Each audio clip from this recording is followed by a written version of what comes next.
verse. Beautiful song. It worked.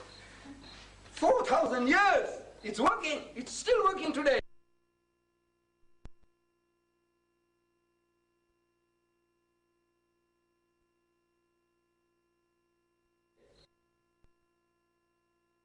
Intellectually, you enslave people.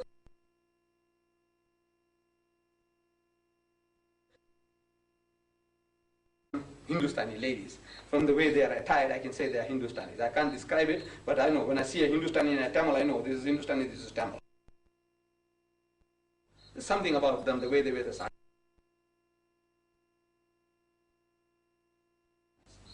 So I stopped the car. There were a couple of ladies with some children. So I stopped the car. I said, Behni, tum log kahan jata? Sisters, where are you going? He said, Durban jata. I said, get inside. So they got inside. I start the car. So since they answered my question in Hindustani, he said, Behni, tum log kahan jata? I know they are Hindustanis, 100% now. So I said, I'm asking, I said, Behni, tum log kahan rehta? Tum log Singh rehta ke Maharaj rehta? What are you? Are you Singh?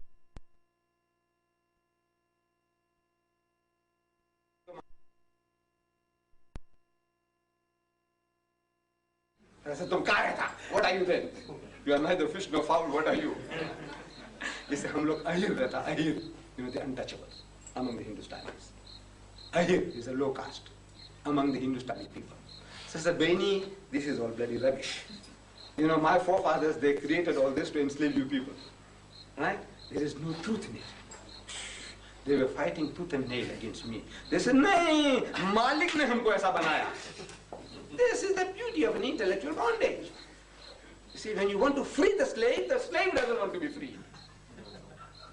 That's how clever my forefathers were. So they invented all these things to enslave the people, to rule the people better. And they did a beautiful job. What they went out to do, they did it. But now it is our duty to free them from this bondages. The Christian is making inroads into the community. The guy is free for all. See? The reason why we are not getting converts is because we don't open our mouths. We are too damn busy fighting ourselves. In this ocean of Christianity, in this ocean, we are also in an ocean of Hinduism. We are a minority of a minority. But we are not interested in propagating the faith.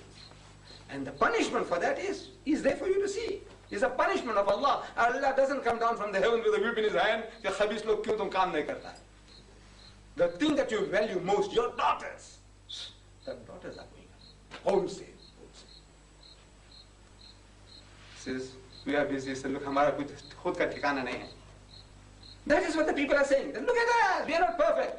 I'm asking, when will you be perfect, my son? My boy, you tell me. Huh? I said, go and ask the greatest alim you know. Ask him whether he's perfect. Whether he's perfect. If he said yes, I say he's shaitan, big shaitan. If the man says yes, I'm perfect, I say he's big shaitan. The great man in humility says, no, I'm a bahut gunahgar hu. May Allah have mercy on me, pray for me. This is every man, good man will tell you that. So when will you be perfect? When will you open your mouth?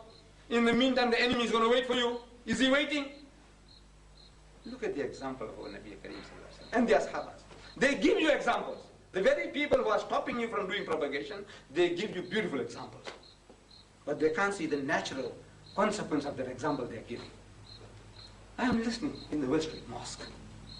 A great man from India, he's giving this beautiful example.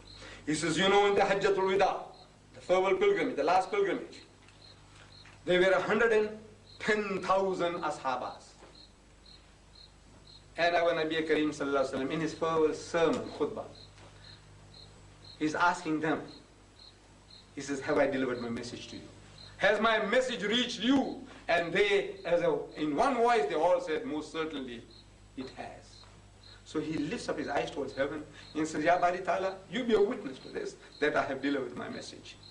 And you, my brethren, that are present here, pass this message to those who are absent, who are not here. The message that you have received, pass it on to those who are absent. And they scattered throughout the world. Out of the 110,000 Muslims that were there, not even 10,000 are buried in the region. What happened to them? They went away in a flying saucer. What happened? What happened to them? No, they understood the meaning of our Nabi Kareem Sallallahu Alaihi Wasallam spread out throughout the world. They went to India, they went to China, they went to Indonesia, they went to Nigeria, they went came as far as Mozambique. They did the job.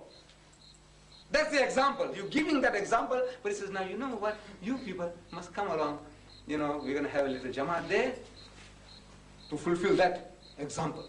Where? We're going to gather somewhere. In some mosque, in some backward place, in Forward Road, and you come there, and you know, we're going to stay there for 4 days, or we're going to stay there for 40 days. The example is they spread out throughout the world. Looking for who? For Muslims? Wanting to convert the converted? No. Were the Arabs perfect? I'm asking, were they perfect? You know 75% of the Khulafai Rashidin were assassinated? Do you know that? Oh, Nabi Kareem Sallallahu Alaihi Wasallam has just passed away. You know, before they can bury him, there was squabble going on. They were perfect. In the lifetime of our Nabi Kareem Sallallahu Alaihi Wasallam, he says, this is what he said. Ask the alim, he'll tell you. He said that, you know, people who don't come for Friday prayers, I feel like going and burning the homes. In his lifetime, there were Muslims who were not making Jummah. Is it possible? Of course it's possible. I'm asking, why would they go out to foreign lands when Arabia itself was not perfect? It was not. Bibi Aisha Siddiqa and Hazrat Ali, armies, both sides, Muslims, Ashabas, they're killing each other. Who killed Imam Hussein? Kafirs? Christians? Jews? Who? Muslims. You know that? So what do you talk about perfection? I said, look, my dear brothers, you know, tell my daughters at home as well, we must do our best. What little you know, start, man, start. Talk to the people. Bring them over. Win them over. Win them over. And our salvation depends upon that. In this ocean, if you don't do the job, willy-nilly you will get absorbed. We'll lose to the Christians and we're losing to the Hindus. Our daughters, we are losing wholesale to the Hindus. The answer is, change the people before your features get changed. Change them.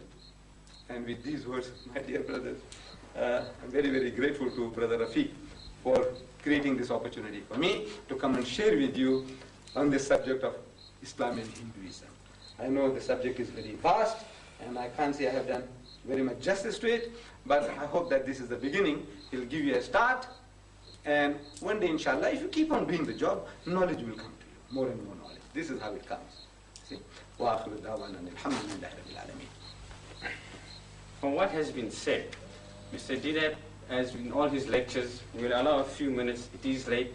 If anybody wants to ask any questions, would like to clarify any point, we will just allow a few questions in the time that we have.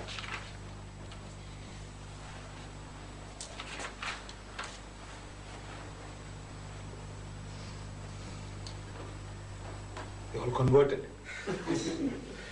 Maybe just let the ball rolling. Is it possible that Rama and Krishna, though they may have been transformed into gods, could have been maybe prophets at that time sent by Allah subhanahu wa ta'ala?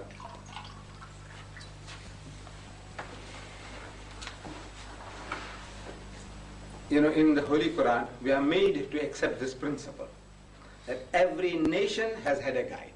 وَإِن مِّن أُمَّةٍ إِلَّا خَلَا فِيهَا نَذِيرٌ. And there never was a people without a warner, means a prophet, being sent among them. And again in the Holy Quran, وَلِكُلِّ قَوْمٍ حَادٍ, and to every nation a guide. This is His law. If Allah Ta'ala is not partial with regards to His material gifts to the sinner and the saint, He sends down His rain, His fresh air, His sunshine on everybody. Why would He deprive any group of people from His spiritual blessings, guidance? The reasoning is no, He shouldn't, He wouldn't. Then what about these people? Is it possible that they could have been men of God? I believe it is possible. From this experience, from the Christian Bible. You see, in the Christian Bible, which is Jewish and Christian both put into one, they call the Old Testament and the New Testament. You read there about certain prophets in this book. You read there about Lut alayhi salam, Hazrat Lut alayhi salam. In this book they tell you that his daughters seduced him night after night. Lut alayhi salam. He committed incest with his daughters and he made them pregnant. You believe that? Would you believe that? No. Because Allah tells us, our principle is that every prophet we say is sinless. Every